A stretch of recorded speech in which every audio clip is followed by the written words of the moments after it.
Hai semua, ketemu lagi sama aku Yasinta di YouTube channel aku Yasinta Sinta dalam segmen Sinori.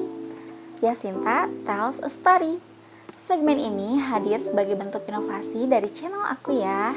Di video kali ini, Sinori hadir dengan cerita tentang pembantaian keluarga Nepal beserta fakta di balik tragedi tersebut. Penasaran ceritanya kayak gimana?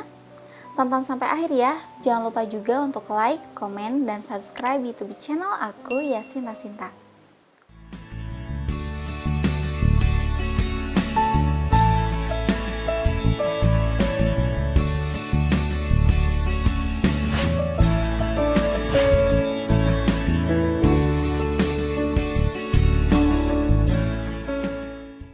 So, langsung kita mulai aja ceritanya. Kalian pernah dengar nggak sih tentang peristiwa pembantaian yang terjadi pada keluarga kerajaan Nepal? Tragedi ini merupakan tragedi yang paling memilukan dan tentunya kelam ya dalam sejarah Nepal. Tragedi pembantaian ini terjadi pada tanggal 1 Juni 2001 di Istana Narayaniti, tempat tinggalnya keluarga kerajaan Nepal.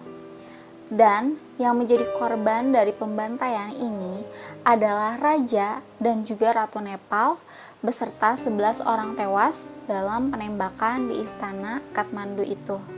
Tragedi berdarah ini bermula dari cekcok antara si pelaku pembantaian yaitu Pangeran Dipendra dengan sang ibu Ratu Aishwarya mengenai rencana pernikahan anaknya. Sang ibu dengan tegas menolak dan tidak menyetujui calon istri pilihan anaknya tersebut atau Pangeran Dipendra.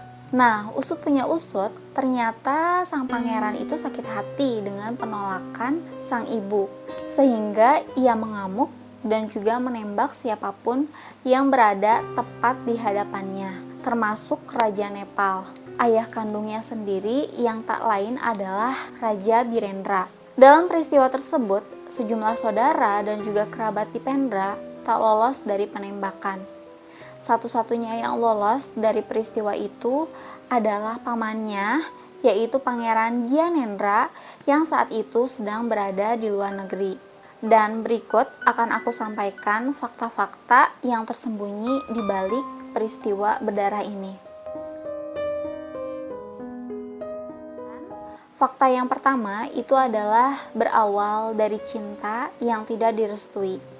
Jadi, si Pangeran Dipendra ini, dia itu punya pacar yang bernama Devyani Rana.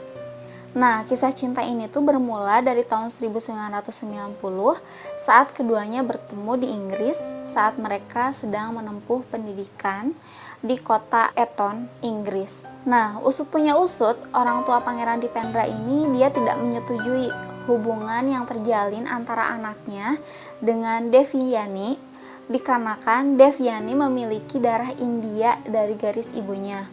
Meskipun sebenarnya Devyani ini berasal dari keluarga terpandang. Ini terjadi karena hubungan India dan Nepal yang tidak baik. Namun, ada juga sumber lain yang mengatakan bahwa Ibu Devyani pernah dihubungi oleh nenek Pangeran Dipendra. Nah, Ibu Devyani ini tidak tahu hubungan putrinya dengan sang pangeran. Lalu, sang ibu menyebut bahwa keluarga Nepal itu terlalu miskin untuk putrinya. Hal ini dikarenakan Devyani disebut memiliki kekayaan yang banyak sekali dibandingkan dengan Pangeran Dipendra yang harus bertahan dari tunjangan pemerintah. Fakta kedua, puncak perseteruan ini terjadi pada tanggal 1 Juni 2001. Saat itu, semua anggota kerajaan sedang berkumpul bersama untuk makan malam di Istana Narayaniti. Sang pangeran datang dalam keadaan mabuk dan mengusir tamu yang hadir dalam makan malam tersebut. Sang ayah marah, lantas mengusirnya dan menyuruhnya naik ke lantai atas.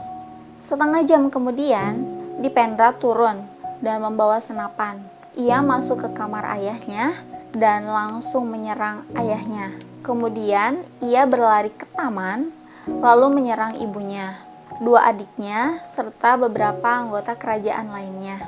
Akhirnya ia menyerang dirinya sendiri, Mungkin efek dari penyesalan ya. Kemudian dia menembakkan senapan itu ke kepalanya. Kemudian fakta yang ketiga.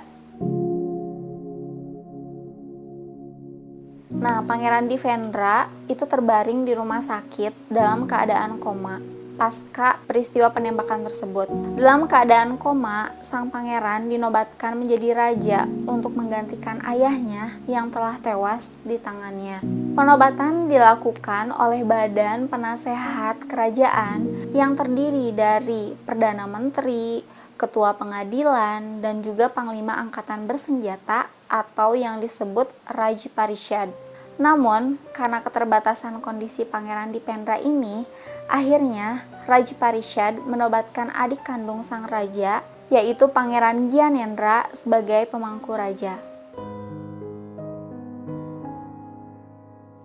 Kemudian fakta yang keempat, Dipendra pun meninggal setelah koma selama 3 hari di rumah sakit. Sepeninggal Pangeran Dipendra, Pangeran Gyanendra naik tahta sebagai raja. Namun, di balik pengangkatan Pangeran Gyanendra, ada konspirasi tersembunyi di dalamnya. Pangeran Gyanendra disebut-sebut sebagai inisiator dari peristiwa yang memilukan itu. Karena pada saat peristiwa tersebut berlangsung, Gyanendra sedang berada di luar negeri, sementara anak dan istrinya berada di istana.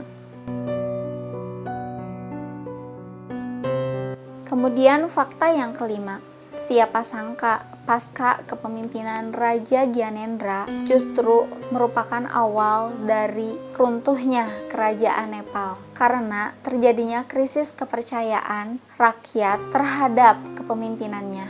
Gelombang protes terhadap kepemimpinan Raja Gyanendra semakin meluas. Salah satu kelompok gerilyawan Maois menjadi pelopor dalam resolusi tersebut agar sistem monarki Nepal dihapus menjadi negara republik. Akhirnya, pada sidang Majelis Konstitusi Nepal yang diselenggarakan pada tanggal 29 Mei 2008, diputuskan bahwa Nepal beralih menjadi negara republik. Dan sampai sekarang, Nepal masih menjadi negara republik dengan Presiden Bidya Devi Bhandari yang terpilih sejak tahun 2015 sampai sekarang.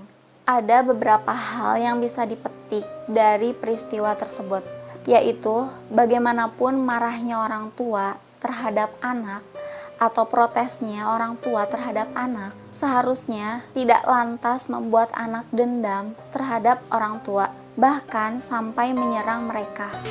Ketidaksesuaian pendapat pasti akan selalu ada di keluarga manapun, baik itu keluarga rakyat biasa, bahkan sampai dengan keluarga terpandang. Segala sesuatunya bisa didiskusikan, bisa dibicarakan baik-baik, karena orang tua yang melahirkan kita, orang tua yang mengajarkan banyak hal kepada kita.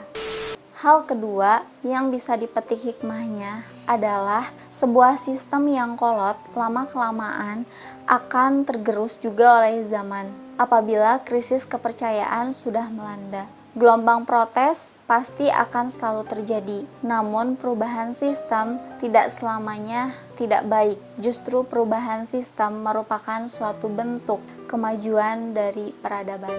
Baik, sekian cerita tentang runtuhnya kerajaan Nepal beserta fakta yang tersembunyi di baliknya. Semoga informasi ini bisa memberikan manfaat untuk kalian semua.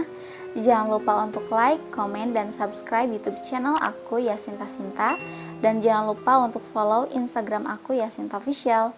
Bagi kalian yang mau request aku untuk ngebahas apa di video selanjutnya, silahkan komen di kolom komentar. Dadah, wassalamualaikum warahmatullahi wabarakatuh. Teman-teman, bila video ini bermanfaat, jangan lupa untuk like, komen, dan subscribe ya. Atau bagikan ke teman-temanmu.